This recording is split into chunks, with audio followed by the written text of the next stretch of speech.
The following podcast is recorded and produced by the Podcast Precinct in affiliation with the network at bicbp-radio.com. The Podcast Precinct. Consistency, creativity, culture. The Nostalgia Funhouse proudly dedicates all episodes in the loving memory of Connie Chirac. So, Johnny, I've been hearing really great things about this Nostalgia Funhouse. It just brings back so many great memories.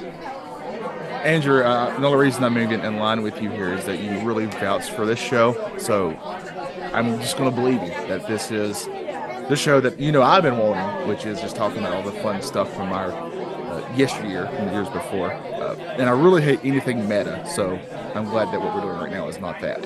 Oh, no, definitely. What is meta? Isn't that Ron Artesta's new name? Well, add world and peace to it, sure. Yeah, but this is great. They last year they were tiering play sets and Halloween costumes. Well, that sounds cool. They get these weird court recordings from pop culture courts. Does anybody care about court cases? These ones are kind of cool.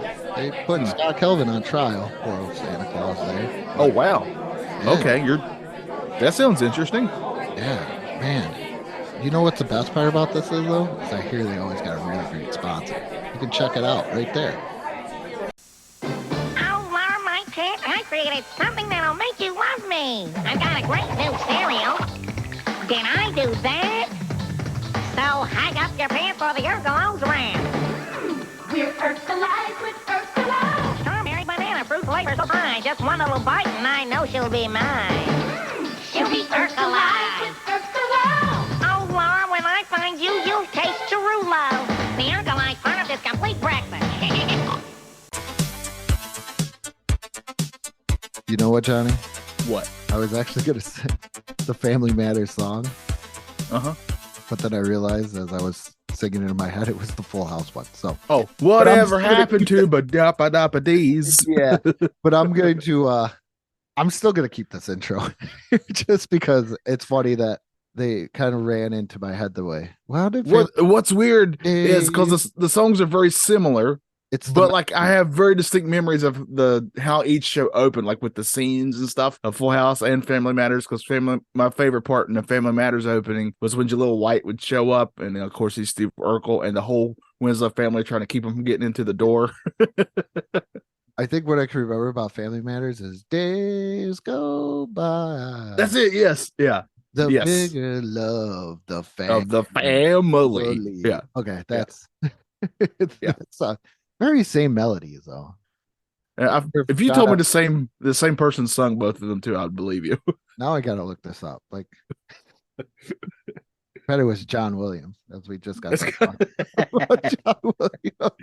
He's done everything. Oh, Danny Elfman. But today, this is the first ever. We did it on the other podcast. But we don't talk about that. I did it with a friend of mine, Bryce Benjamin, but this is the very first ever Nostalgia Funhouse where we kind of take a walk on the dark side of things, other than talking about the band episode of The Wicked Witch of the West from Sesame Street. Go check that out. Yeah, that we did. We are going to take Family Matters, this beloved, wonderful sitcom. It's very near and dear to everybody's heart. Johnny, I love it. Yes, Johnny, it's one of my absolute favorites. Johnny is a flag bearer for Family Matters. I am. We are going. I would argue to this day, Carl Winslow, on the Mount Rushmore of TV dads. Yeah. So yes, the composer is the same person. Oh, for both those shows? For the opening of both? Yeah. Yeah, there's just Jeff Franklin is the only one that doesn't match up with Family Matters, and Scott Rome is the only one that doesn't match up with Full House. But Jesse Frederick and Bennett Salvali, I can't even talk. Both were part of the composing teams for both shows. Yeah. So that's before I hided your football game there, Andrew. What were you going to say? We're doing to Family Matters. We're doing something very special. We are doing special. So sorry, but I'm at the age now where if I don't go going down the railroad of one thought, I'm gonna get messed up. I noticed that as I get older, like I play Call of Duty, just for example, and if anything happens on the screen to the left or right of me, no matter how small it is, I pay attention to it. I just turn to look at it. It could be like the smallest thing, like, hey, what's that? Then I immediately get killed from another side because I'm just so easily distracted. And my brain's like, you have to see what this is before you can do anything else. We're those dogs in Up with the squirrels. That's me and you, Andrew. But we are taking Family Matters, like I said, beloved, wonderful sitcom, and we are going to turn it into a dark and gritty drama. So basically, the premise of this, and we're going to do this throughout the show, obviously, with different shows. We're going to take what the show is and kind of make it the opposite of what it is in a way. So, Family Matters, for those who don't know, and if you don't know, what are you doing? Yeah. It's a sitcom to its core about a family and the nerd next door. And I can say nerd because I'm a giant nerd myself. And quickly, Steve Urkel, played by the great and awesome Jaleel White, would become in the 90s an icon for the 90s. He got his own talking doll. He had a cereal. Board game. He had a board game. Major deal with Steve Urkel. Family Matters and Full House, those were like two ratings behemoths, and they played on the same night back to back. And that was appointment television for a young Johnny here. Especially, I liked Full House. Don't get me wrong. I was at the right age. I was about Stephanie Tanner's age. I had a big crush on her. And so I liked that show good enough. But my real true love was Family Matters. I love this show with every fiber of my being. And we're going to turn it into the blowest sitcom that it is. And we're kind of sort of going to do a Fresh Prince, and we're going to turn it into a drama. Something that we think that if it got quote unquote rebooted today, how they would do it. Pretty much. Pretty much.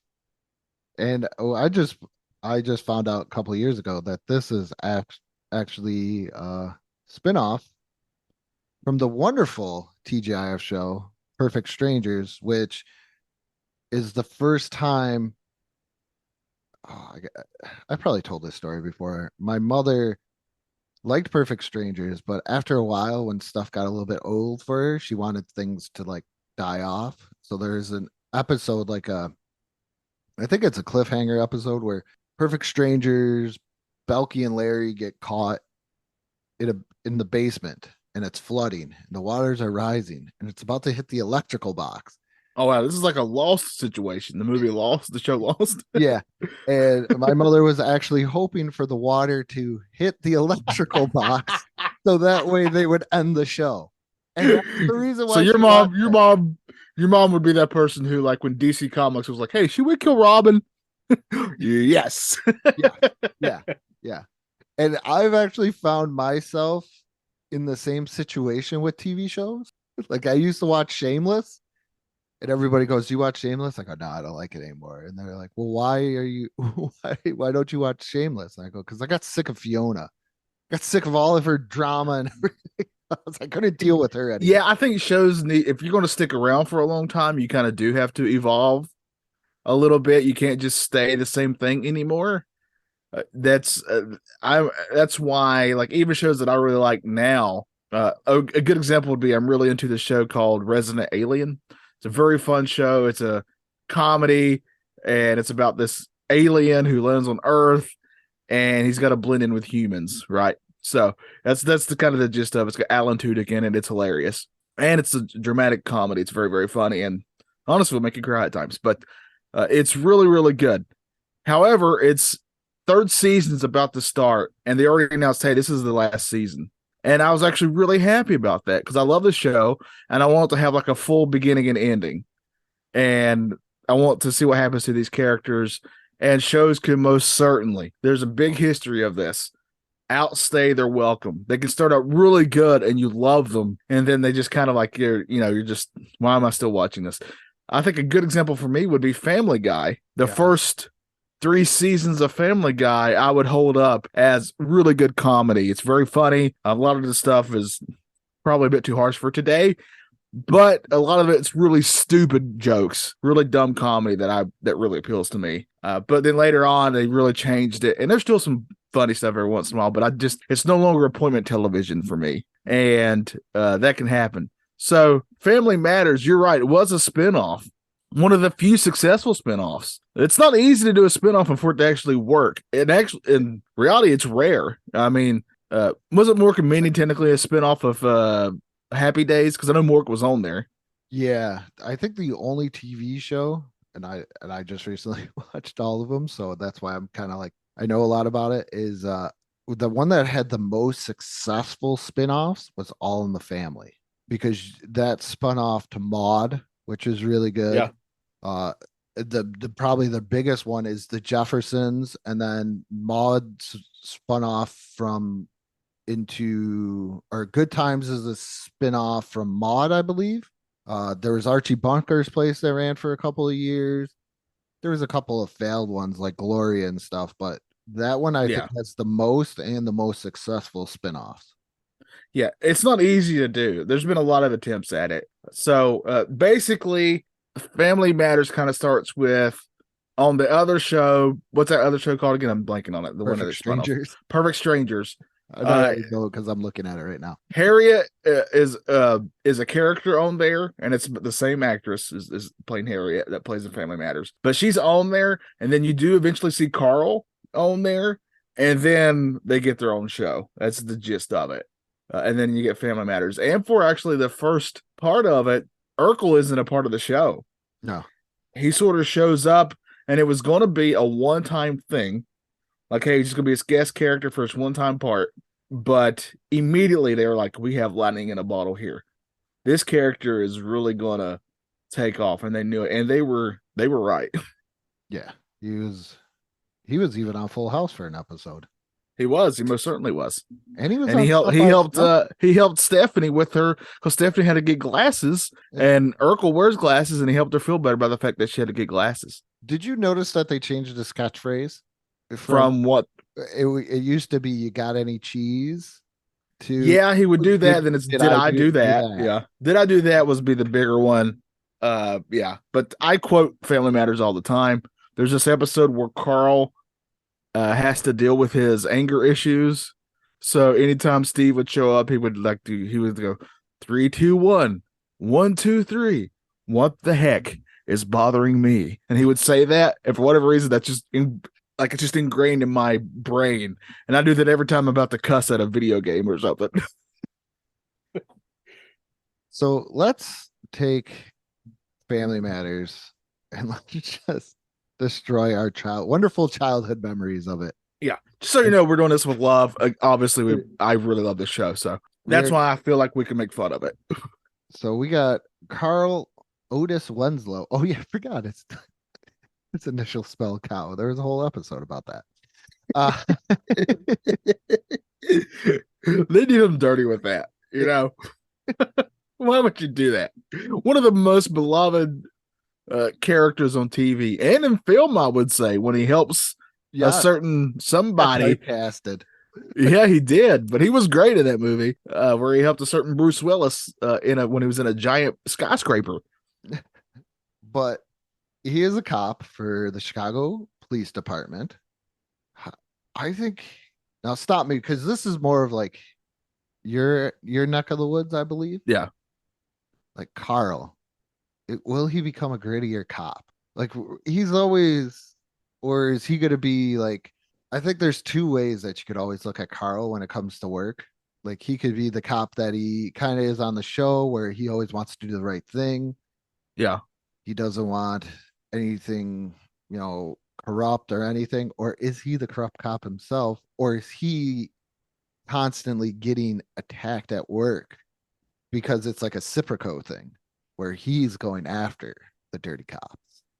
I like that better right there. That feels more in line with the Carl character to me. Because throughout the actual show, he was definitely portrayed as a really good cop who was well respected and everybody pretty much loved him, and he had a lot of respect on the force. So I think this would be way more in line with who he would be as a character here. So the other characters would be, you got Carl and Harriet.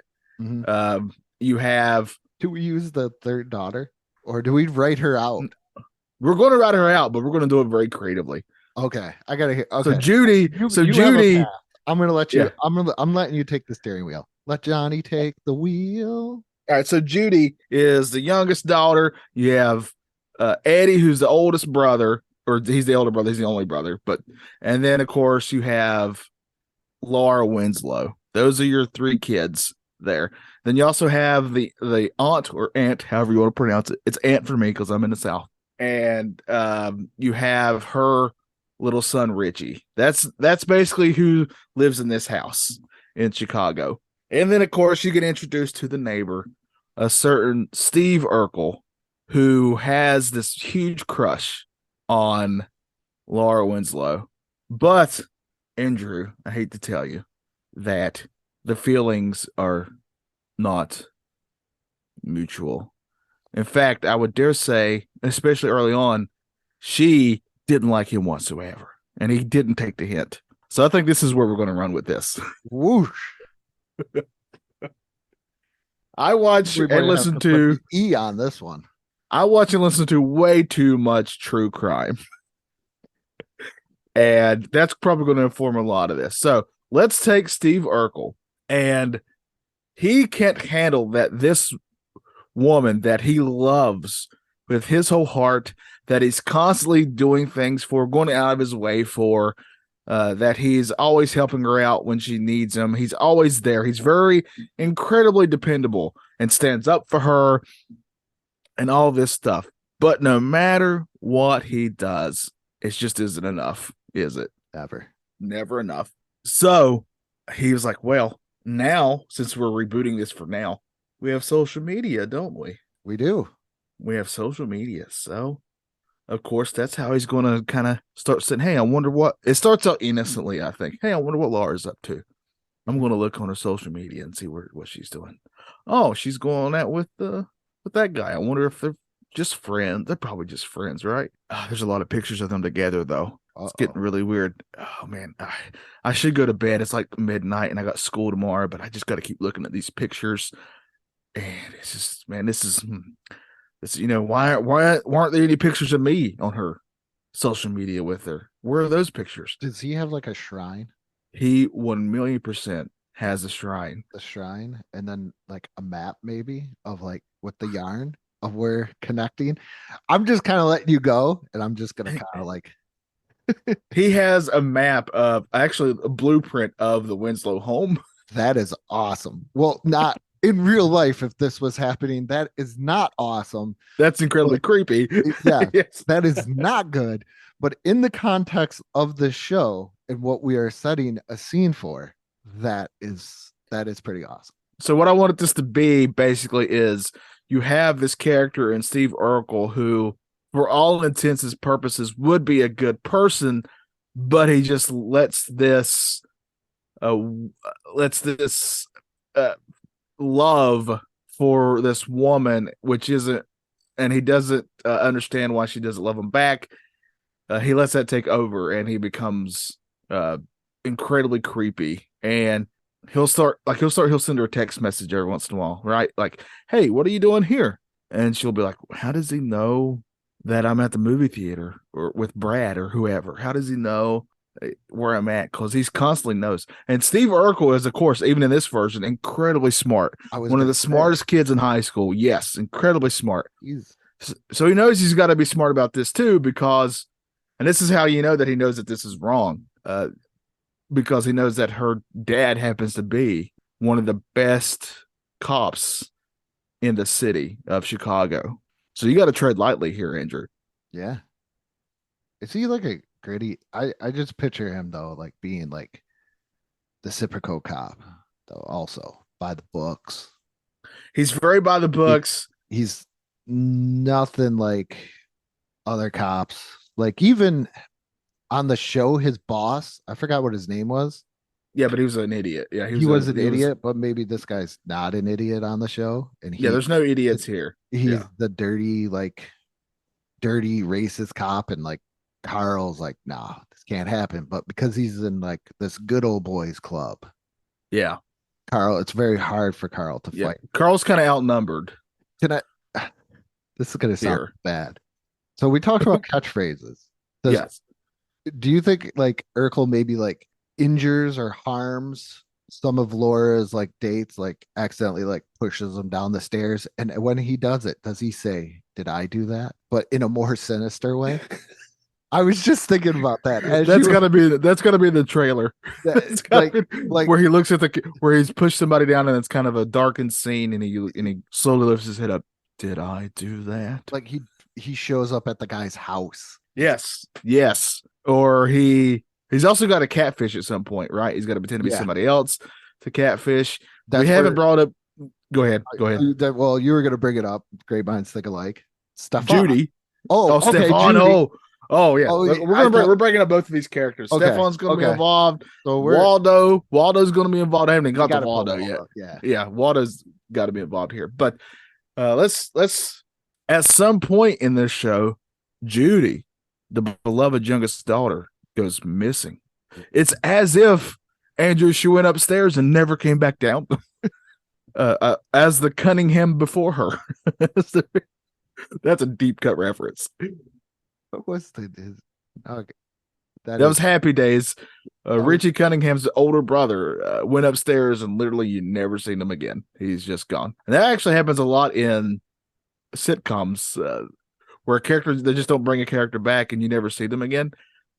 Famously on one of my other favorite shows that was also during this lineup on the same night, Boy Meets World, there's a teacher who everybody loves, and there's an episode where he's in a terrible bike accident and you don't know if he's going to make it, and you get to see like one of the characters break down because this is like a father figure to him, and basically prays to God, begging, which is the first time he's ever done that, begging for this father figure of his to survive. And then they literally never bring that guy up again. You don't know if he lived or died. Nothing. So Judy's missing. Where's Judy? And of course her dad's a cop, right? So he's out on the streets. This becomes a major thing. It's all over the news. Does he start drinking over there? I don't know why. I just gotta go over. I think the mother does. Harriet does. Okay. She gets Harriet does. Substance abuse going. Yes, you got to have that a little bit here. It's a drama. Yeah, you got to have some. You got to add that there. So, and Eddie, the brother, is very concerned about all this happening. While also, he is like a really popular basketball player in his high school, and a lot of people like him a lot. But like deep inside, he doesn't even really like sports. He really wants to get into something like theater or something like that, something completely opposite of sports, but he's afraid to tell his dad. And on top of this, his sister goes missing, and his best friend Waldo shows up, and Waldo also plays basketball, but deep inside he wants to be a chef, right? Like he really likes to cook, but he's afraid to show that side of him because everybody thinks he's just a dumb basketball player jock type guy. And you got that going on, a lot of dynamics there. But what happened to Judy? Here's a spoiler alert. We never see her again. She's gone. And we're going to drop little hints that a certain Steve Urkel may just know that something's happened and may have some clues. But as they're leading towards that, as Carl's getting all these clues that, hey, I need to question Steve. He can't find him anywhere. Instead, there's the Stefan character. Stefan, who cannot possibly be Steve Urkel. They're just two totally opposite people. This one doesn't even wear glasses, and this one actually dresses like a human being. There's no suspenders to be seen. So they're like completely different, like Michael Knight, Garth Knight. Yeah, perfect example. Two obviously any smart person, these aren't the same person. That's completely, and plus his name's Stefan. It's not Steve. Yeah. That's the dead giveaway right there. Not even the same. What do they have in common? Yeah, and his Give last a name's nod? not Urkel. It's Urkel. Oh, So that two very different last names. Most certainly not the same person at all. And he hasn't seen Steve in a long time. He doesn't know where Steve's at. He hasn't seen nor heard from him. And this is a dead end. This is going to turn into a cold case really fast. So think of this as those like we had the first 48 hours on AMC. Judy goes missing. Well, we got in real life, the first 48 hours of any of these type of cases are honestly major, and they do make a difference. So, but sadly, we don't really find out where she is, and that, of course, unlike on the on the original show where they don't even mention her anymore, and she is just basically doesn't exist to them.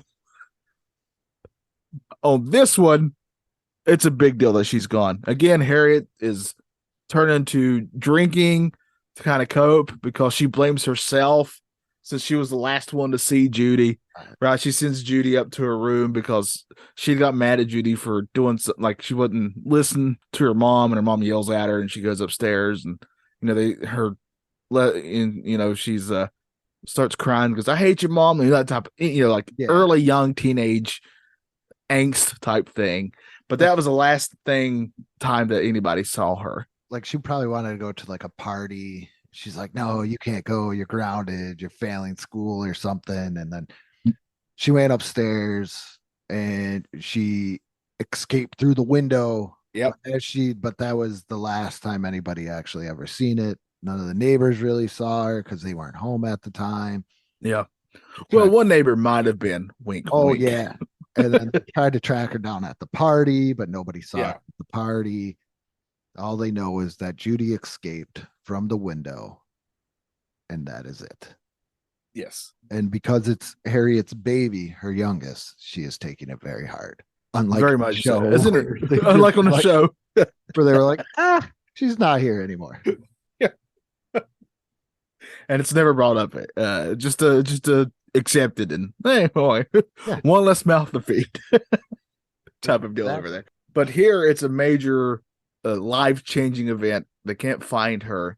But Andrew, I think we're going to change this up a little bit, where there is a bit of a happy ending in a way with this, because we'll cut to a scene where, and this will be one of the season finales. Okay. At the very end, almost like a Marvel movie after credits scene, right? We'll cut to Steve Urkel's basement, and in the corner, because his parents famously are never home. Yeah. They always leave him by himself. You've seen everybody, every single one of his relatives. Like they had it listed here on Wikipedia, like every single one of his relatives. And it's aunts, cousins, uncles, but nothing, motherfucker. They No, the running have the the mother running and father on here, but you don't see them. no the running joke was they didn't like their own son and were constantly trying to get rid of him. That's the running joke on the show for real.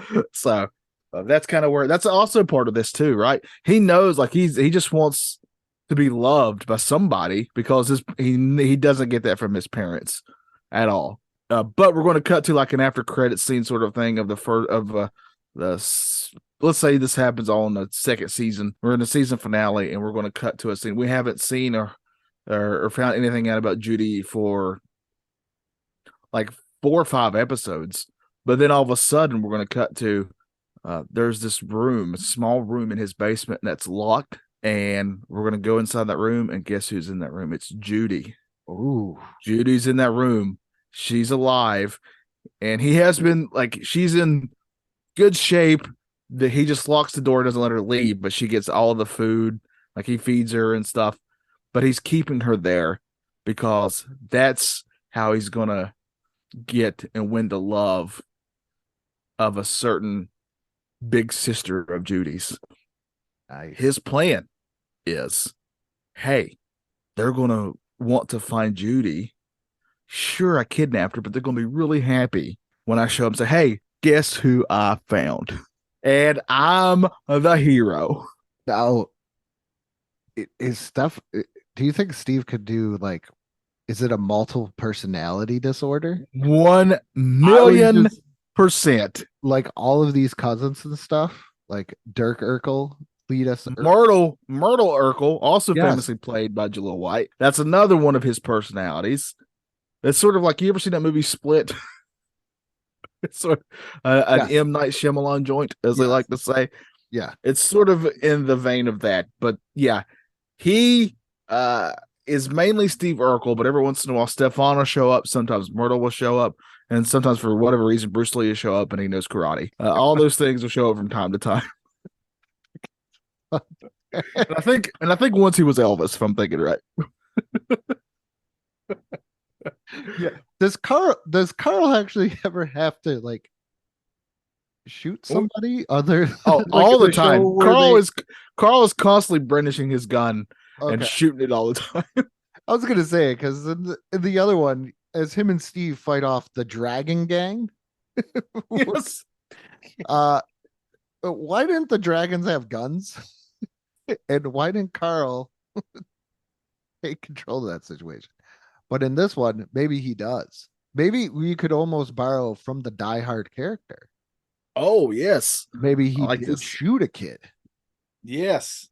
And that's probably when he was a dirty cop in a way. Like he was trying to get into the good old boys club. But that changed him. And Like that. Yeah, that changed him. Like that haunts him to this day. Yes. And he was like, man, I should never have shot that kid. Yeah. So he doesn't even like using his gun, actually. Yeah. He does everything he can to not have to use it. And it actually Like this a lot. And it actually like probably hurts him when it comes to like Yeah. arresting. Because Chicago is a gritty place, man. It is. It's real gritty. It is. It is. Even in the 2010s when I was there a couple of times. It's when you're walking down a block and it's just you and your buddy, you two at night, leaving a convention because your hotel you're staying at's only like a block away. When you're coming from like the country, like I am, it's a major difference for you. It's a little sketchy. Yeah. Oh, who did we touch on? I don't think we touched on Laura that much, did we? No, so let's get into her story. She's having this problem where she knows that she learns it, and she kind of figures out that Steve's stalking her, but no one believes her, or even when she tells people, even her dad, he kind of just writes it off, like, yeah, she's a teenage girl. She's overreacting. That's not happening. But actually in reality, and this is truth in real life, stalking happens a lot all the time, especially today, because it's even easier thanks to social media to stalk people now.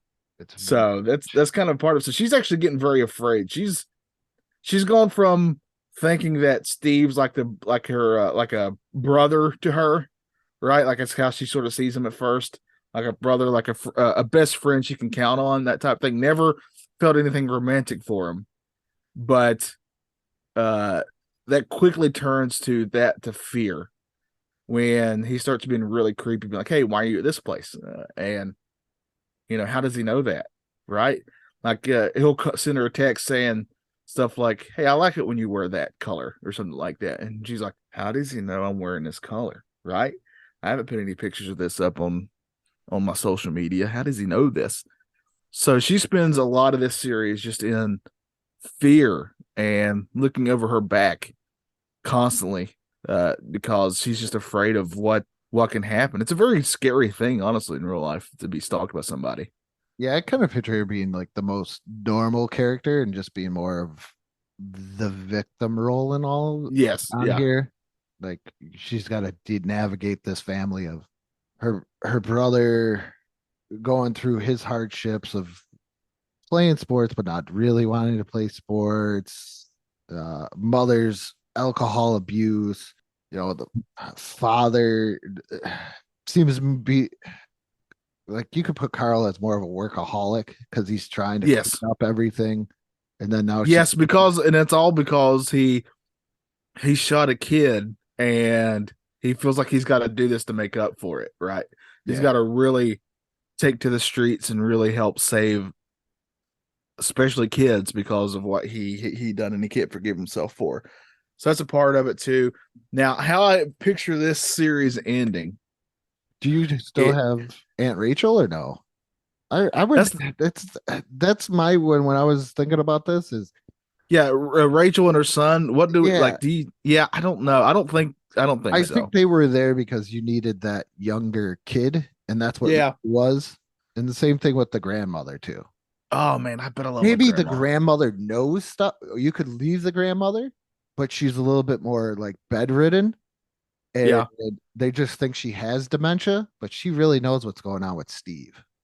Yeah, because one time he told her Yeah. because he didn't think she was gonna be able to, right, and he needed to get this off his chest. So he told her, but she knows, man. She knows. She just has trouble coming up with the words. Kind of like not to that extent, but do you ever see Breaking Bad Oh yes, yeah. with the bell? Where Oh yes, yes. I'm not saying that's how she communicates, but she has trouble communicating. But Yeah. Steve was, like you said, was telling her things and she's trying to communicate it, but nobody's picking up on it. They're like, Yeah. oh, what do you want, grandma? Another, juice box? You need to like take a shower or something? Yeah. But really, she's like, Steve's a psycho and he has Judy. Yeah. All this other Yes. And you're all in danger. Yeah. He's starting to lose it. Side note, the grandma from Family Matters, also, in my opinion, Mount Rushmore TV grandmas. She is so awesome. She's incredible on this show. But we need to do that one time. TV grandmas. Yeah, because what is it? The grandmother from Dinosaurs is amazing too. Yes. Yeah. So put that in the old notes there. Let's do that at some point. Yeah. Grandparents. Let's do great, awesome grandparents on TV shows.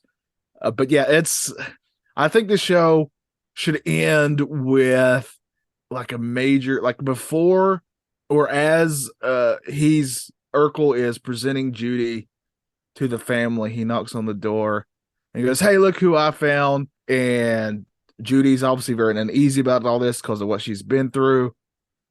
And he had told her that, hey, if you tell them that I kidnapped you, just remember, I did it once, I can do it again. It may be worse this time. Like, he really scares her. Because at this point, Urkel's just gone, right? The Urkel that we all love is no longer there at all. He's just completely in his fixations. And in fact, he feels that not only should Laura love him, but he deserves for her to love him, right? Like, it's his right for her to love him. That's where he's thinking. So he's obviously someone else. Yes, exactly. Like, so he's so far off the correct path here, and that's this big stand up, and it's Carl realizes, hey, this isn't right. Laura has been telling the truth this whole time. Steve has really lost it. It's really ironic that he brings Judy back, and and then he starts remembering all the stuff that his mom / the most greatest grandma on TV history has been kind of hinting at about Steve in her own way. Like, it's all coming back. Like, you get all these flashbacks of all these things that are happening. Mm-hmm. And it's like, oh wow, it was Steve this whole time. And Steve was like, well, I'll give you Judy back if Laura marries me, right? Like, that's what he's going to say. He goes, hey, Laura has to marry me. Wonder if he does it. Okay, so he does this and he arranges the meeting, and he's like, Carl's like, okay, we'll do this, and he sets him up, and Carl finally uses his gun and shoots Steve in the head, and then and then he uses his line on Steve. Did I do that? and then it gets dark. It like the scene fades out, but then it fades back in, and it says like 2 years, or like a year later, something like that. And that's where we're going to find out, hey, guess what? The family's all doing better. Steve actually did survive, but he's getting help for he's in a mental hospital getting help. I was going to say, what if like the gunshot like helped him because it was in his head, but it like it didn't like obviously like lights out, right? Helped with the multiple personality disorder. Love it. I love it. So like, you get a little shot of him at the hospital, and like he's he can't, obviously he's in real trouble for kidnapping and stuff like that. So he's kind of, that's his sentence, is that he's got to stay at this mental hospital for so long. And you see Carl, he's a much happier and better cop now. He's kind of gotten over the blaming himself and stuff like that. I could see it like police he's chief or I was literally about to say that. Okay. He gets ranked up even on the police force. Harriet is a couple months sober. The grandma's even doing better. Eddie has finally told his dad, "Hey, I don't want to play basketball anymore." And his dad, who he thought would be angry at him, was like, "Son, I just want you to be happy." Yeah. And that's a good thing for there. But we can't just end the show with everybody doing great, because the thing is, we never see Judy. I was gonna mention Judy. Like, either we don't see Judy, or because nobody's really addressed Judy's trauma. Oh yeah. Like, so it's as if, so she comes downstairs, right? She comes downstairs and she's talking to her family. But if you have a keen ear and you notice, nobody's really responding to her. Nobody's really talking to her. What's happening here? Oh, I like where you're going with this. Are we doing like some Sixth Sense thing? We most certainly are. I'm gonna do a lot of Bruce Willis movies. I noticed we're tapping into Bruce Willis movies. Yeah, we most certainly are. So yeah, that's She's the not big a boxer, is she? No. She's not carrying around Carl's watch or something that he had to show. No. But that's the huge series cliffhanger, is nobody's paying her attention, and she's trying to figure out what's happening here. And maybe, just maybe, the series ends, the last shot of it is she goes to reach for the fridge or something to get something to drink, but her hand goes right through it. And then that just fades out, like Soprano style. Yes. Yeah, and it says Judy will return ? I like that. We just completely defiled the show, and that's what. By the way, a show that I truly, honestly do adore and hold in high regard. I think when you do these, like when Bryce and I did it on the other when it was named a different podcast, you could tell, like, you got to really know the show, and you got to have a love for the show just to like completely destroy the goody image of the show. I mean, we've talked about it before on some of these movies we've done that are spoofs. Yeah. Spaceballs, obviously they love Star Wars, and that's why they could do a good spoof of it. Yeah. That's kind of what we're doing here. And I think that's it. Anything we want to add to this tale of Family Matters? I think you got to leave it with that Soprano Nurse Jackie ending, where it's just fades to black. Maybe the only thing is, I was thinking, I don't know how many seasons, like maybe 4 to 5. I was thinking 4 tops, honestly. Oh, yeah, okay. Yeah. So yeah. And then, you just run it like that. And when I say seasons, each season's like 10 to 12 episodes at most. Yeah, I like that. Yeah. I like how they do that now, 10 to 12. I do too. Yeah. Instead of like 22 to 24, and you're like, oh, is this done yet? Like, even if it's a show you love, it's a lot. Yeah. it's a lot. It's definitely a lot. But that is it for, as we just took Family Man. And the show's gonna be called Family Matters with a question mark. Okay. I like that one, because I forgot you got to rename the show in a way. Yeah. And the theme song is no longer there. It's just like remember how Lost kind of changed theme songs, where it's just the word Lost coming up in that sound, whatever the noise is. We're going to do that with this too. Make it very serious. Family Matters. Yeah. Family Matters. It's a question. Again, it's a question. So that's that. We're going to do that from time to time, just different shows. We're going to, maybe next time we'll take a beloved drama and turn it to a really terrible, stupid sitcom. That would be that. You know what? That would be great too. Yeah, I think we should do that. So let's do that next time. I was going to say Law and Order, but that's kind of like Police Squad in a way. I do love Police Squad. Yeah, I do love Police Squad. Thank you, Police Squad, because it led to the Naked Gun movies. All that stuff is great. But speaking of comedies that everybody should check out, real quick, I told Andrew about this show. It's on Netflix. You can knock it out really fast. It's 5 episodes long, no episodes over half an hour. It is called Kunk, C-U-N-K, just so nobody's mishearing me because of my accent. Kunk with a K on Earth. Make sure you check it out. It's a show about, without giving anything away, this British lady, I think she's actually from Wales because she says that at time and time, but she's kind of doing a documentary series about the history of Earth in a way. And she interviews real historians and stuff, but she's most certainly playing a character. That's obviously not her real name. And she's there's a lot of great, amazing jokes. This is by far one of the funniest things I've seen in a while. Like, I laughed out loud multiple times at these episodes. Highly recommend it. It's very special. All stuff she says is incredibly stupid to the point where I couldn't help myself that if I made a show, it would be very close to this. It is wonderfully, wonderfully great. And I can't believe somebody actually gave it a 1-star review. Well, they can get over themselves. They don't get it, Andrew. Everybody else is like 5 stars. Like, I just looked it up on the good old Google. Her real name is Diane Morgan. Yes, yeah. And she is hilarious on the show. She is fantastic, honestly. I'm so glad that I found her by accident, like on Twitter. Somebody was, one of the comedians I follow, I can't remember who it was. Was it Patton Oswalt? It was somebody like that. Was talking about how great this show is. And I was like, oh, I want to check it out, and was immediately hooked. It's really, really, really good.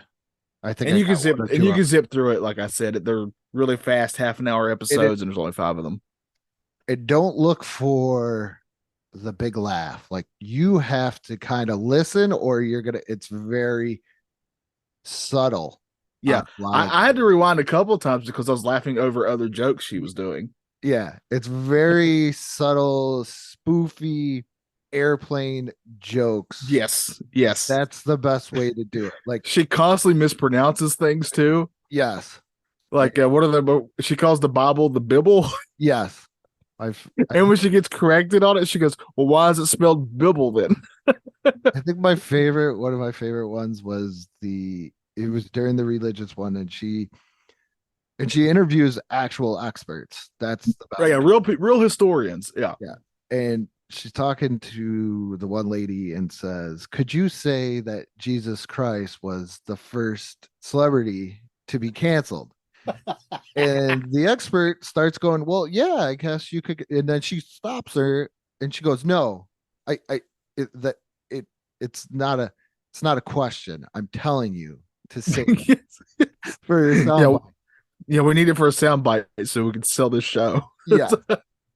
Oh, and by the way, I don't know if you've seen all of it yet, Andrew, but the very last episode, they all these episodes loosely link together. You don't have to watch them in order or anything like that, but they do loosely link together. And the very end of this has an ending on par, for me at least, on par with the ending to Monty Python and the Holy Grail. Yes. It's on par with ever. It's incredibly fantastic. I should definitely suggest checking that out, though, like Johnny said. Yeah, Kunk on Earth, C-U-N-K. Make sure you check it out. It's really, really funny. And speaking of looking at reviews, if you enjoy any of our podcasts, the Retroactive Sports Podcast or the Nostalgia Funhouse, I'm going to take this part from Johnny. Go review it. Tell us, what you like, what you don't like. Drop an idea or two in there if you want to as well. And another great way to support us is, I don't know if you know this, Johnny, is to go to our Patreon, the Nostalgia Funhouse Patreon. Well, what would I get if I did that? Well, if you did that for the low, low price of $1, that's $1 for less than a cup of coffee. I'm going to Sally Struthers, everybody here, for less than a price of a cup of coffee a day, but this is $1 a month. On the wings of an angel. No, it's to show our sad faces for just $1 a month. You could help these two sad podcasters finally watch The Ghost of Mr. Chicken in the wings of an angel. You get exclusive audio skits that Johnny and I do. And also, at some point, when we get more patrons, we're going to have fun polls and stuff like that. Because I would really like to bring back tournaments. But guess what? Facebook doesn't let you do polls anymore. So therefore, I can't really pull off, or we can't pull off a good tournament because Facebook was like, hey, Facebook pages can't have polls. And yeah, so until we have enough to reach around these polls, we just can't have. I just thought of the Heidi scene again when you said that. Yeah. So go support us on Patreon. If not, you cannot afford the $1 a month and you want to support us, go like and follow our Facebook page and also YouTube channel as well. There's many different ways to support us. Leave a review. Yes. Send us a message. Say, hey, we like it. That's a good, fun, cheap way because sometimes it makes us feel good. Yes. It really does. Yeah. Give us the warm and fuzzies on the inside. Yeah. Lets us know that we're not just on Zoom talking to each other. Which I still enjoy, even if it was just that. That's fine. But also stay tuned for the show. We got a lot of really fun plans. Yes. For future episodes, including maybe perhaps some more court cases on the way. Oh yeah. Some major pop culture court cases. So for your ears. So make sure you go check us out on all those places that Andrew said. It really means a lot to us that anybody even listens to us talk about these things from times gone by.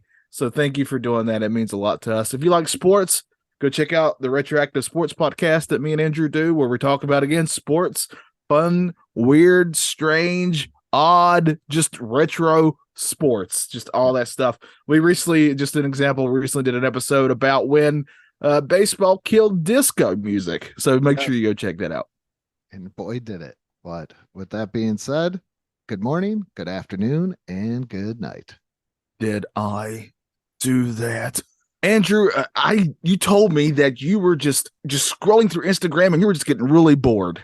You know what I was? It's just that simple scrolling. Didn't really have anything to do. So just scroll all the way through. And then, I don't know, something just hit me that I just want to know more interesting facts about history, in world history and history in America, but I just don't know where to find fun, interesting facts about it. Andrew, you are in such luck because I just discovered this new Instagram page and it is called The Amazing History with Harold. So make sure you go check that out on Instagram. This guy, Harold Peebles, is like a historian apparently, and he will post just these great, he'll take one thing, like the first one that he did was about George Washington, and he'll just tell you all these amazing, obviously completely true, not made up whatsoever for comedic purposes, facts about these different things in history, American history, or just a world history, pop culture history. Oh, man, it's a fun follow, Andrew. So I encourage you to go to The Amazing History with Harold. Check it out wherever you get your Instagrams. That is so awesome. Now I can learn fun, interesting facts while scrolling through Instagram. I can't thank you enough, Johnny. You're welcome. And make sure you tell your friends about this, and you'll be the smartest kid at the ball when you bring up these amazing facts about our history.